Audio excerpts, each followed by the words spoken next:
You might as well just put Doge up there. Like, why not? It's so annoying. As if they're like, what are they doing? None of it matters anyway. Whatever. Here's the one thing that's changed that people should understand. There are thousands of altcoins or rat coins, they're called, and poo-poo coins. You know, it turns out that even though some of them have a use case, if you're an investor and now all of a sudden you get the Clarity Act. You have Kevin O'Leary on Fox saying poo-poo. He's supposed to be talking to a serious. This is what I mean. Like when you're in like an echo chamber, sometimes you forget who you're talking to. Like he's supposed to be like like imagine an old conservative man listening to this and be like, "Did Kevin O'Leary just say poo-poo coins?" All of a sudden you get the Clarity Act and you're an institution. Look how he's trying to be sincere while he says poo-poo coin. I decide to put a 3% to 5% weighting like you would in gold. I'm talking pension and sovereign wealth funds. The data tells you something very stark. It says all you have to own to capture 90% of all of the crypto markets alpha or pricing volatility is simply Bitcoin and Ethereum. You don't need anything else. And so this is really, really hard medicine for all of the people that sponsored all of these other chains and other platforms, because now they... Please remember everything he's saying right now, because I'm going to play you another video after this. Face the reality, which I think is so let's run that back again. Please remember this and everything he's saying right now. Chains and other platforms and for everything else. And so this is really, really hard medicine for all of the people that sponsored all of these other chains and other platforms, because now they face the reality, which I think is a cleansing, a good thing, a spatula cleaning from all that poo-poo coin out there that's just pure speculation. But it also says the maturity of the market is looking at the numbers, because the big money's about to come in. So if you were just in Bitcoin and Ethereum over the last 8 weeks, you've done so much better than own the poo-poo coins. And the poo-poo coins aren't going to come back unless they can give... Stop saying poo-poo coins. Look, he's saying it with a straight face. Than own the poo-poo coins. And the poo-poo coins aren't going to come back unless they can give you a use. The poo-poo coins aren't gonna come back unless they give you the. Imagine you have a portfolio worth $85 million, like for real. You're like a CEO of like 3 companies, and you're like, what do I do with my money? And this guy's talking to you. Oh yeah, and then the poo-poo coins. You're gonna walk out of. You're gonna throw your coffee in his fucking face, like. Use case. And they have to have tens of millions of dollars in marketing. Jack, you just called for the price of Bitcoin. That is universal around the world. The only other call is on Ethereum, and no one else gets that ticker you just called for. Right. They have to market, they have to buy it. Made that case from the beginning of this, that Bitcoin really was the be all and end all, and that all these poo-poo coins, now you have the infrastructure. Had no value. See, now he has her saying poo-poo coins. Oh my fucking God, dude. I'm sorry, God. She's saying poo-poo like it's normal. I mean, me and my son say poo-poo, but we laugh. Like, we say poo-poo and then like we laugh and shit. They're saying poo-poo as like adults and like being serious. Like, if my son was watching this, he'd be laughing just as much as me. He'd be like, they're saying potty words. The be all and end all, and that all these poo-poo coins, now you have the infrastructure. No, you have the infrastructure saying, I'm an institution. What do I need to own? No poo-poo coins, just Bitcoin and Ethereum. I love how that ended. No poo-poo coins, just Bitcoin and Ethereum. No, okay, 92,000. I'm an institution. What do I need to own? No poo-poo coins. I'm an institution. What do I need to own? No poo-poo coins, just Bitcoin and Ethereum. You have the infrastructure saying, I'm an institution. What do I need to own? No poo-poo coins, just Bitcoin and Ethereum. Did you hear her laugh? Did you actually catch her laugh? That was actually hilarious. She low-key broke character. The All this had no infrastructure. value. Coins, just Right there. Did you hear it? Bitcoin. She went. Watch. What do I need to own? No Poopoo coins, just Bitcoin and Ethereum. Yeah, okay, Even 92,000. she laughed at the end there. I knew it. I knew I wasn't crazy. It's absolutely absurd. So there's that, right? So why is this man even on television? Because let me show you this next video. Good morning. Oh, there's 7 people in here. What's crack-a-lackin'? There's 4 on X, 2 on YouTube. Ooh, nice. Usually there's like way more on X. Nice. Good morning. What day is it? It's Monday? Oh, snap. See, on the East Coast, it's 7:30. So I'm grabbing some early birds over there. What up, early birds? So after that, now let's check this out. I'm gonna show you another video. Oh, Jesus Christ. Have you guys... Hold on. Have you guys heard of FTX and Sam Bankman-Fried? If you're new to this space, I feel like maybe there are a lot of people who are in the space now. Maybe if you're watching this, maybe you don't know what FTX and what happened in, was it 2022 or 2021?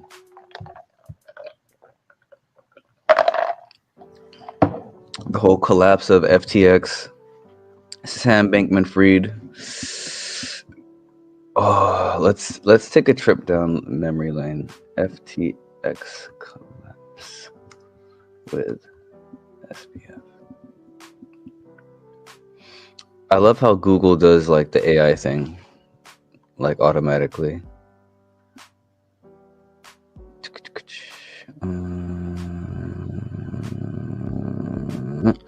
Okay, does it say how much money was lost?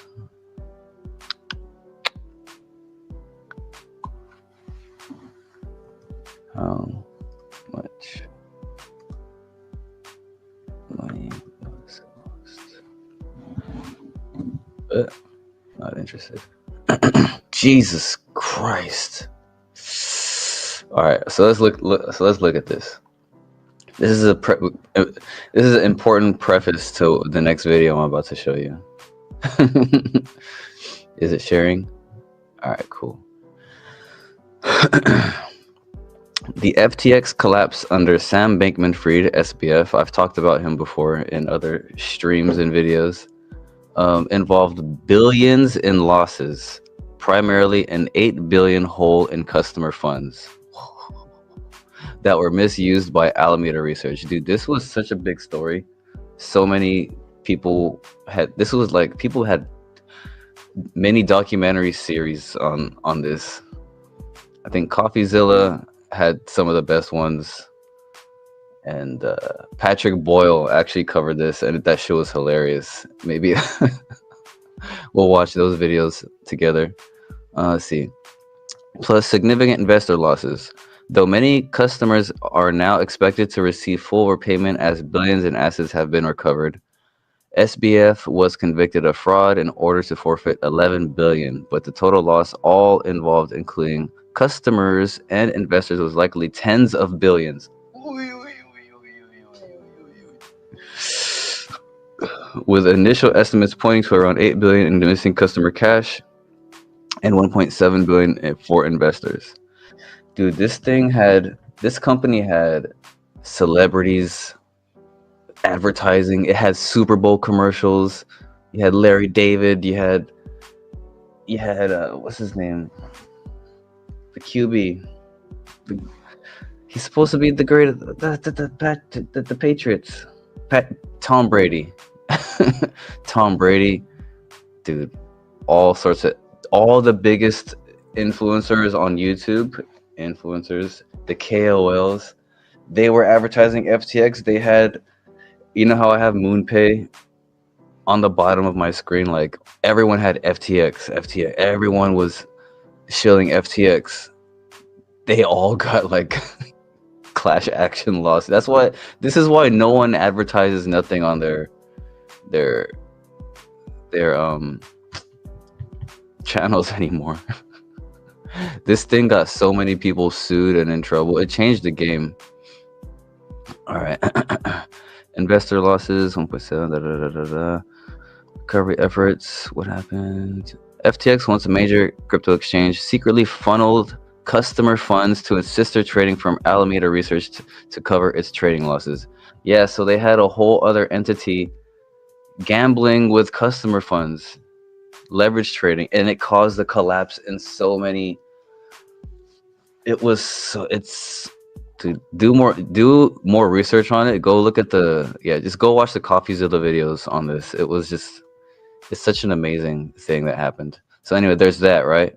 And then so now we're all caught up with FTX, right? Now let's wrap this all in a little bow, and as to why you shouldn't give a flying fuck what Kevin O'Leary thinks, or anyone, even me. But just when I see shit like that, like, who cares what he thinks? This is why you shouldn't care. Just do your own research, because this is why this is the meaning of DYOR. Hold on a second. Before I play it, let me fix my post.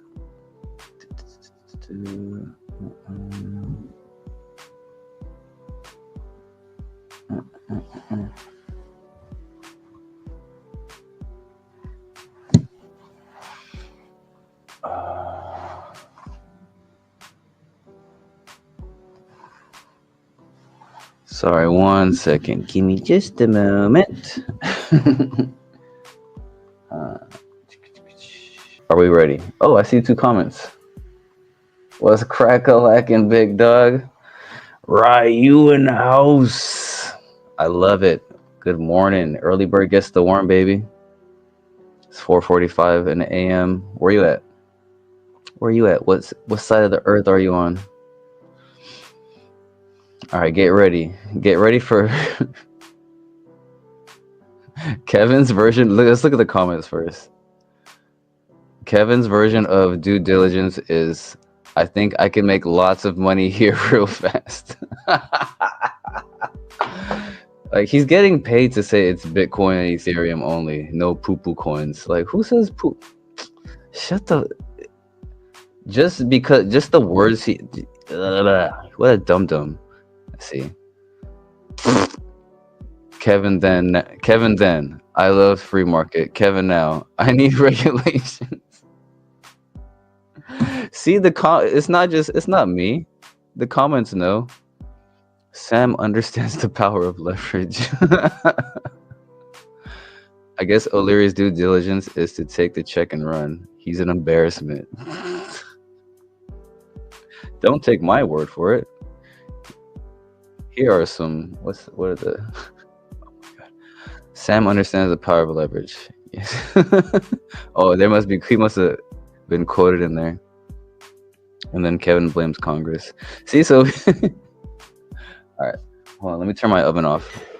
Keep teasing you guys, huh?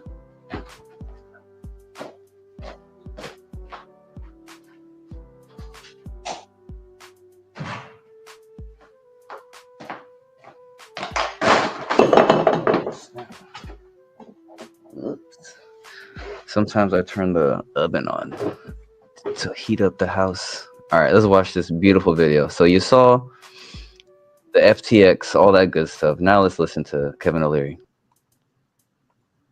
What the? If there's ever a place I could be that I'm not going to get in trouble, it's going to be at FTX. Because I wanted to have a compliant home. Well, I have to disclose I'm a shareholder. Ben, you should be aware, is a shareholder in WonderFi as well. He came in around the same time I did.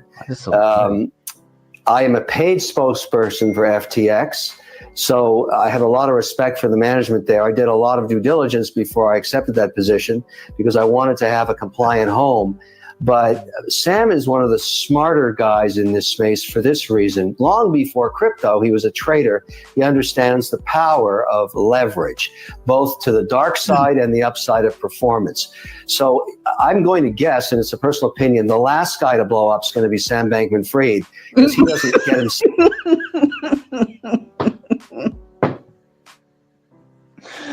Oh my God! Look how you see how confident and flowy he is with his words. Oh my God, this is so awesome.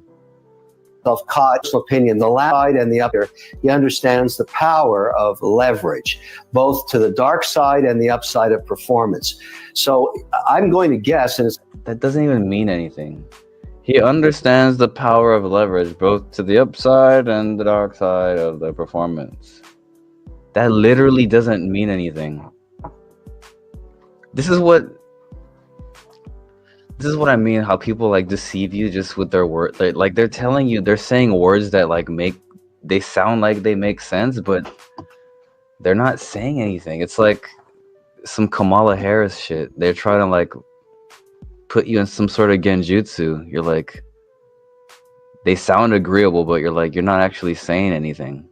It's a personal opinion. The last guy to blow up is going to be Sam Bankman-Fried, because he doesn't get himself caught in over-leveraged positions. Now, they're very, very good in terms of managing their own business. He's got a huge team there. Ryan, the CEO, they also manage the Americas differently. They do the rest of the world. They're compliance. His parents are compliance lawyers at Stanford. I mean, he doesn't have a better heritage in terms of managing this process. So I think he's probably going to be one of the ones that picks up the pieces and has been doing that in recent purchases that are made public in various platforms that are just getting crushed. It's a long-term strategic move. I think it's smart. Took this investment in international and U.S. I got to ask for your reaction today. Obviously, one of frustration. There's no question about it. I'm still a huge advocate for the potential of blockchain and cryptocurrencies. I'm disappointed, like many other shareholders. It sets, in a way though, I always try and find what is the outcome of something like this. I mean, yes, I'm a shareholder in the international. That's a zero. It's not the first time I've made a bad investment, probably not the last time, but luckily I make more good ones than bad ones. And I learn from my... Damn, look at where Bitcoin was. Oh, this is good memories right here. Were you guys around? Bitcoin was 16. This is what happens after. This is what happened after FT. This is what FTX caused. It was just a nuke. And it was just like body parts. Fucking, there's intestines on cars. Fucking, there's a brick in fucking woman's head. It was bad. There was blood everywhere. Ethereum was 1,200. I mean, I was poor anyway, so I was just watching. I mean, my bags went down, but I mean, can't lose what you never really had, right? They were just numbers on the screen. I should have sold. Anyway, look at that though. 16 mistakes. What's going to happen now is there won't be another situation like this for institutional investors ever again. We're simply not going to put capital to work until this stuff gets regulated. And what is occurring, and I'm just one voice in it, what I'm going to be doing is I'm going to fly to Washington, and I want regulation. I want it now. No more delaying. I think this puts tremendous pressure on the SEC. I think a bill like the Stablecoin Transparency Act, which has been floating around forever, not going to signature, not going to markup. We got to stop doing this to ourselves. As an industry, it has to stop, but also it's time to move forward with regulation. And if this is the bottom of the crypto market. A massive player goes to zero, and now you build from the ashes. That's the upside. I am still going to invest in crypto. I lost money in the accounts there. They have a gate on them now. It doesn't stop me from buying more, and I'm going to do just that. I'm going to take advantage of the fact that most of these currencies and tokens and coins have absolutely been beaten into the ground as a result of this, and probably a buying opportunity. That's the way I look at it. I'm kind of stuck on your comment that you're so confident that this can be the bottom. How can you be confident of that? What do you know about CZ, Binance, BNB coin? How do you know that it's not leveraged, that there are many more dominoes to fall here? We just had someone from another exchange who hasn't even... You won't hear me say this often, but this woman has a good point. Publish their board of directors. You invested in FTX, and that wasn't exactly a wise choice. You said you did due diligence, but clearly it wasn't enough. You know, Oh. no. I mean, look, I could agree. It was a terrible investment, 100%, and I lost my money. I get it. I'm a diversified investor. I make mistakes. This is one of them. Yeah. But I learn from my mistakes. This won't be happening again. If I'm going to put serious capital to work in a broker-dealer, in an exchange, it's going to be one that's regulated, that has transparency, and has the same rules of test that every other exchange that deals in stocks and bonds has. Because, you know, everybody's saying the same thing. It's great to be a retail investor and trade a few $1,000s with a crypto. And if that's what Binance is going to do, good for them. But every single institutional investor is going to look at this and say, okay, can't play with this structure anymore because there's not enough transparency. I'm going to wait for the SEC or whoever it is going to be, the Fed or whoever, to regulate this stuff. This is actually a turning point for this industry. It's a maturation for this industry. So yeah, Kevin O'Leary's kind of dumb. He doesn't. I did my due diligence. Hold on, where's the I did my due diligence? If there's ever a place I could be that I'm not going to get in trouble, it's going to be at FTX. Because I wanted to have... Dude, he's just a paid shill. He was getting paid $15 million to shill FTX, if my memory serves correctly.